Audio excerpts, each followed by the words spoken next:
नमस्कार, मी राकेश देशमुख। आता मी मुंबई पुणे द्रुतगती महामार्ग या ठिकाणी आहे, जो मुंबई पुणे एक्सप्रेस वे आहे।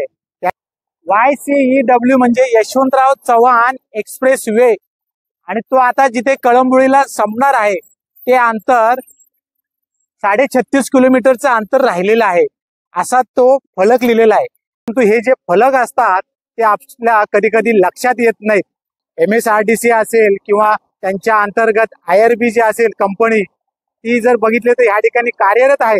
हा जो महामार्ग आहे तो महाराष्ट्र राज्याची जे सांस्कृतिक शहर आहे पुणे आणि आपल्या देशाची आर्थिक राजधानी मुंबई यांना जोडणारा हा महामार्ग आहे।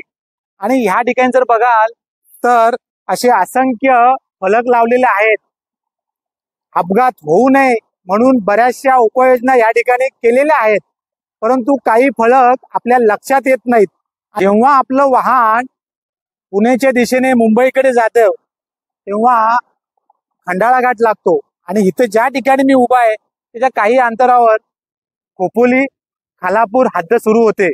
आणि जर बघाल तर हा संपूर्ण जो रोड आहे तो संपूर्ण उतरंडीचा आहे, आणि दुर्दैवाने कोणाची गाडी या ठिकाणी ब्रेक फेल होऊ नये, परंतु झाली समजा तर या ठिकाणी तर अशा पद्धतीने रोड गेलेला आहे बघा आतमध्ये।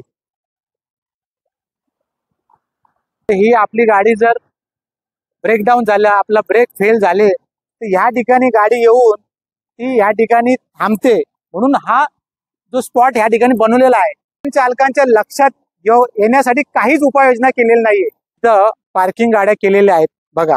आता ही ट्रक इथं पार्क केलेली आहे। दुर्दैवाने एखाद्या वाहन चालकाची जी गाडी असेल ती जर ब्रेक फेल झाली तर ती ह्या गाडीला ठोकू शकत नाही का? संबंधित जो विभाग आहे, कंपनी आहे, त्यांनी ह्या ठिकाणी विशेष लक्ष दिलं गेलं पाहिजे।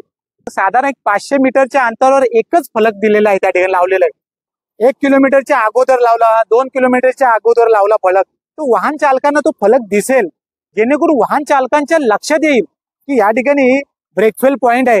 या ठिकाणी बघा किती त्याची परिस्थिती बघा काय झालेली आहे। रेती टाकलेले, ते रेती पूर्णपणे यातून निघालेली आहे बघा, घाण झालेली आहे। काय परिस्थिती ह्या पॉइंटची बघा, वाहन चालकाला लक्षात येईल का?